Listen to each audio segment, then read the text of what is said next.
Hey there guys, Alex here, back again for another video today. Um, I wanted to come on here and do a video that I've been meaning to do for quite some time now, I guess. Um, and it's actually a thread response, which is something I haven't really done much of this year. Um, there's definitely been some great threads that have been going up in the VC contests and threads um, going up this year, but I just really haven't had the chance and I haven't been making enough videos to answer too many of them. Um, but this one here, it's been up for quite some time. I'm pretty, late to the party with this one. But it's one that I've wanted to do from the moment I saw the video. And yeah, today I'm going to do Adam Nichols's Beatles anniversary thread, which is a really cool idea, a great thread that he put up. It was probably over a month ago now. I think sometime early mid-November he put this up, and the kind of idea that it revolved around was a couple of Beatle album anniversaries. A couple of Beatles albums had reached their a couple of significant anniversaries, and those two albums were With the Beatles from 1963 reached its 50th anniversary since it was released, and then the White Album, obviously released in 1968, reached its 45th anniversary. And I didn't actually know, but Adam was the first person that had told me this, but these two albums actually share that anniversary, so they were both released on the same day, obviously 5 years apart. And yeah, I didn't have any idea that that was the case until watching Adam's videos. So yeah, I thought it was a really cool idea. Kind of making a thread in tribute of these albums. And yeah, Adam had 9 questions, and I wanted to kind of clock in and give my opinions on each question. So I'm going to go ahead and answer them. Playing in the background.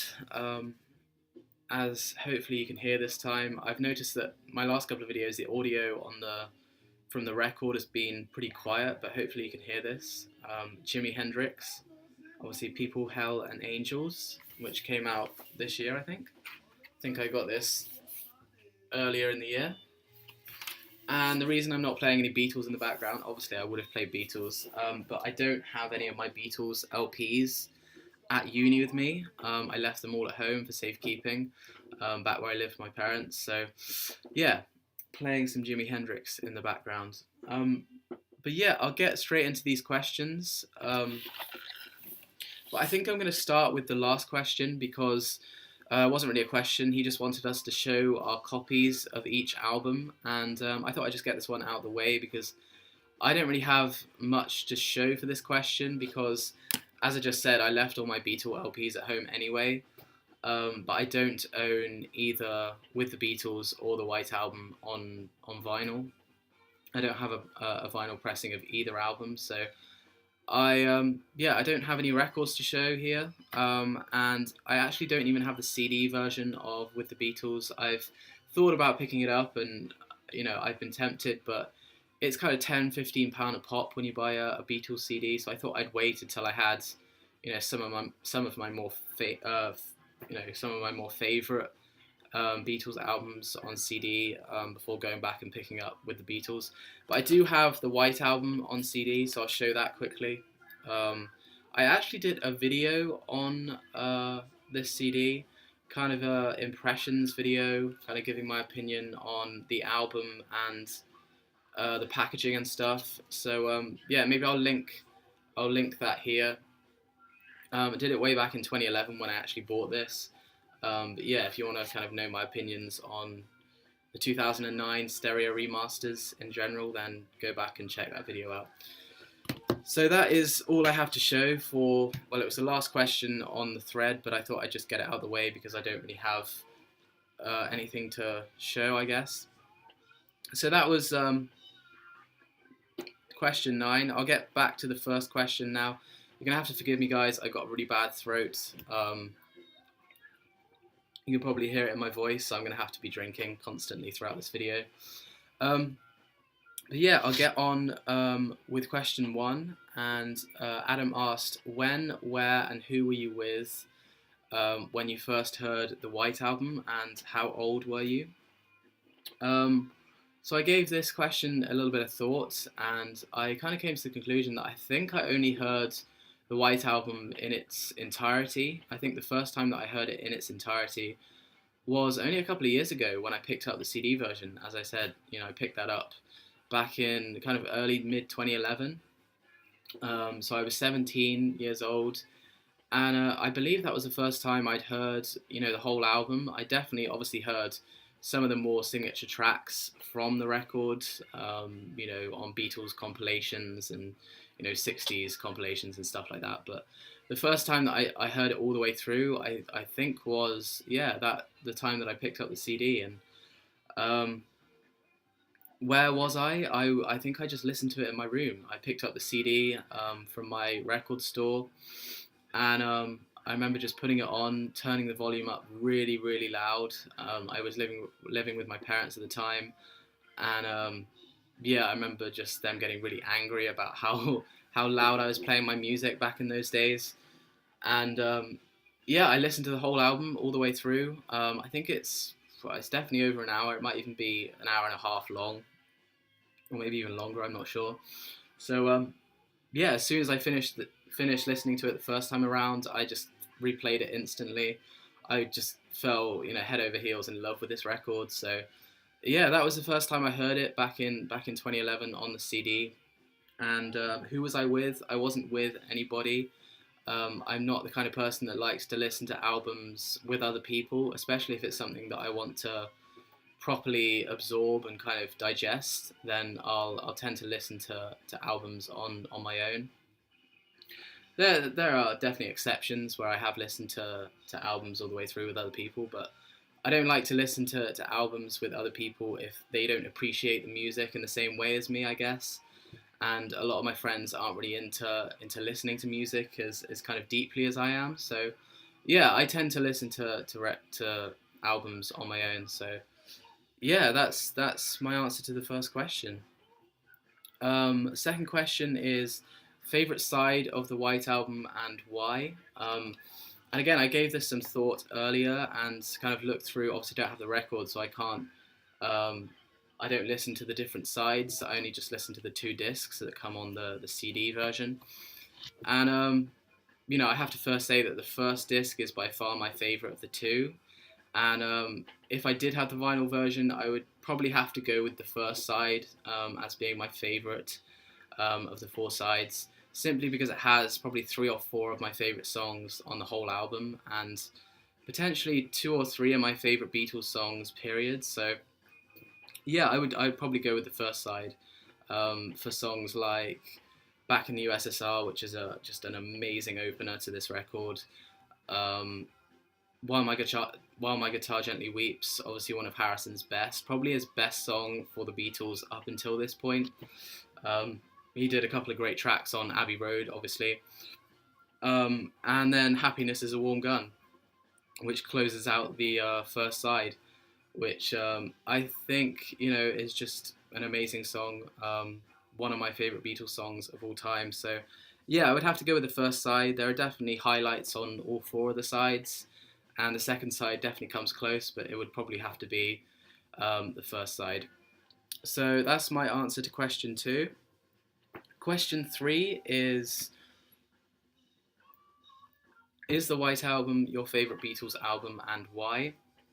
I wouldn't say it's my favourite Beatles album. I've mentioned about this before. It's very hard for me to rank Beatles albums. Kind of order them in any kind of way. I struggle with Dylan as well. Doing that top 15 of the 60s list. I could have really ordered it anyway, and the result would have been the same. So it's very hard for me to rank Beatles albums. But I did do a ranking in a recent thread that I answered for me and Mr. Mayo. He asked what was our top five favorite Beatles albums and solo Beatles albums. So I did do a video on my top five. If you want to check that out, I'll put a link up here for you. But yeah, I mean, it's very tough to say. I mean, on different days, I kind of have different favorites. So, today I might be in the mood for the White Album, other days I might be in the mood for Rubber Soul, and then, in a week's time I might be in the mood for Abbey Road. So it kind of varies, and it kind of depends what mood I'm in and what kind of music I want to listen to, I guess, because obviously the Beatles went through, many evolutions and, you know, development stages and transition records. They were always changing after their first three or four records. They really started to change their sound completely on every record they were releasing. So, it's not my favorite if I'd have to rank them. I mean, I didn't even put it in my top five, I think, in my reply to me and Mr. Mayo, but it would definitely be in the top. It would probably be number six if I was to rank them, six or seven. Um, but on different days, it's different. I mean, when Adam put this thread up in the VC, I went back and listened to the whole White Album, I think twice in a row again, and it just blew me away because I hadn't heard it in its entirety for so long. And yeah, I just get kind of different moods, and whatever mood I'm in, I'll listen to different albums. So yeah, I can't really answer that question any more um, aptly than that, I guess. Number four, we have: are you a fan of double albums in general? And is this a good example of one? Obviously, this is an amazing example of a double record. And in general, I'd say, yeah, I am a fan of double albums. But what I would say is that I'm only a fan of it being a double album if it has to be. I don't think there's anything worse than an artist or a band putting out an album just for this, a double album just for the sake of it being on two discs or just for the sake of it being long. If it justifies being the length that it is and it justifies being put onto two different albums, then or records, should I say, then by all means make it a double album. But just making a long record for the sake of it and pressing it onto two records, I don't think that's necessary. I think it's very subjective. I mean, this obviously is a great example of a double record, a double album. Blonde on Blonde is obviously another great example of a double album. There are tons of great double albums out there, but then there are also some subpar ones as well. So I think it's tough to say. I mean, it's very subjective. It depends on what the record and who the artist is. But of course, I will definitely, if it's worth listening to, then I will go ahead and listen to double albums all day long. But yeah, that's my answer to question 4. Question 5 is: do you celebrate album anniversaries or not, and what do you do? Celebrate is kind of a weird word for album anniversaries. I mean, I don't wake up and start partying because it's an album anniversary or anything like that. But I mean, I definitely acknowledge album anniversaries, especially at this kind of time, because coming into this decade, we were always going to have the album anniversaries, the 50th album anniversaries of all of the classic 60s records that came out, the Bob Dylan albums, the Beatles albums, the Rolling Stone albums, Beach Boys albums, and all these are going to be reaching their 50th anniversary. Many of them have already, as proved by this thread.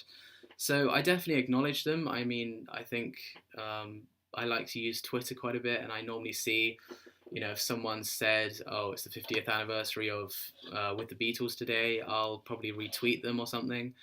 But I don't really go any further than that. I don't, apart from maybe listening to the album. I mean, as I said, when I saw the thread go up, I went back and listened to the White Album, because it's normally, with these albums, I don't really listen to them on a daily basis anymore. So yeah, if the time's right, I might go back and listen to the whole album again and kind of try and reanalyze it in some way. But I don't celebrate album anniversaries, but I definitely try to acknowledge them, I guess. That's my answer for question 5. I think question 6 onwards, kind of revolving a bit more around With the Beatles, from 1963. Question 6 is: which of the two albums do you prefer and why? This one was pretty easy for me. I mean, I've never been a huge fan of the early Beatles. I definitely listen to the early stuff now and again. I'll go back and listen to A Hard Day's Night or Please Please Me. With the Beatles, it's never been one of my favourites, so I don't tend to go back and listen to that. And in fact, I don't think I've listened to that album in probably over a year, maybe. So yeah, I mean, I've never been the biggest fan of that kind of teeny bopper, kind of bubblegum pop sound. I mean, I think it was crucial for them to go through that stage. Obviously, it was crucial in their evolution into, you know, the more progressive and experimental stuff that they did, you know, kind of post 1964. But yeah, I mean, I have to say that my favorite albums are definitely, you know, Rubber Soul onwards, and yeah, the White Album, in my opinion, is 10 times better than with the Beatles. But I think it just all comes down to personal preference. I mean, I'm a bigger fan of the White Album, but you know, someone else might be just into the early stuff, and they might like with the Beatles more. So yeah, I'm a bigger fan of the White Album by a long, long way. But it's just personal preference, I guess. Number seven, question seven is favorite song on each album and why. This one was pretty tough. I mean, especially for the White Album, because I love this album so much, and it has so many songs on it for starters. I mean, there's got to be 20 tracks on here, maybe. I'm not going to count them, but yeah, there must be 20 plus tracks on here, so it's tough for me to find a favourite. But I mentioned about Happiness is a Warm Gun in my answer to question two, and I think I'd have to go with Happiness is a Warm Gun as my favourite song on the whole record. I just love the feel of the song. I love Lennon's vocals on there. I love the harmonies kind of coming behind his vocals. I love the lyrical content because it's pretty cryptic. It's quite hard to decode, but at the same time, you kind of understand what he's talking about. And, you know, yeah, I love the lyrical themes on there. And as I say, the harmonies, it's kind of got a nostalgic feeling to it, kind of harking back a bit to the days of Rubber Soul and Revolver and those albums. But at the same time, it sounds almost like it's perfect for this record as well. I mean, it fits perfectly on the White Album. So yeah, I would have to say Happiness is a Warm Gun is my favourite song. Second would have to be While My Guitar Gently Weeps, or what else? Year Blues, I'm a big fan of Year Blues. Julia is one of my favourite slower songs on the record.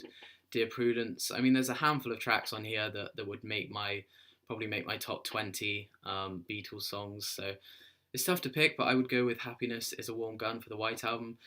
With the Beatles, this one's a bit tougher because, as I said, I'm not a massive fan of this record. But I would have to go with Money, which is the final track on the album, and I just think it's a great final song to the record. I think it's by far the best song on the second side. There are some real poor tracks in the kind of middle part of the album. But I think the start and the finish of With the Beatles is where it really excels as a great record. And yeah, I would say Money is my favourite track on the album. But I like some of the others. I like some on the first side, like It Won't Be Long, which is the opener. I Want to Hold Your Hand, I think, is on this record.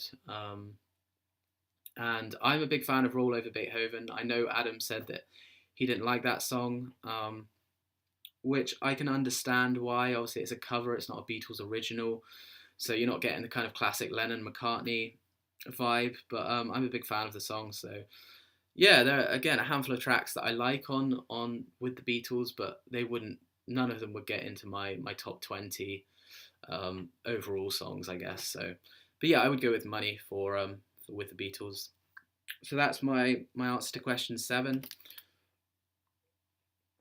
Final question now, considering I've already shown my copies of each. 8th question is least favourite song on the album and why. On each album and why. So my least favourite song on the White Album would have to be Glass Onion, which is the 3rd track on the first side.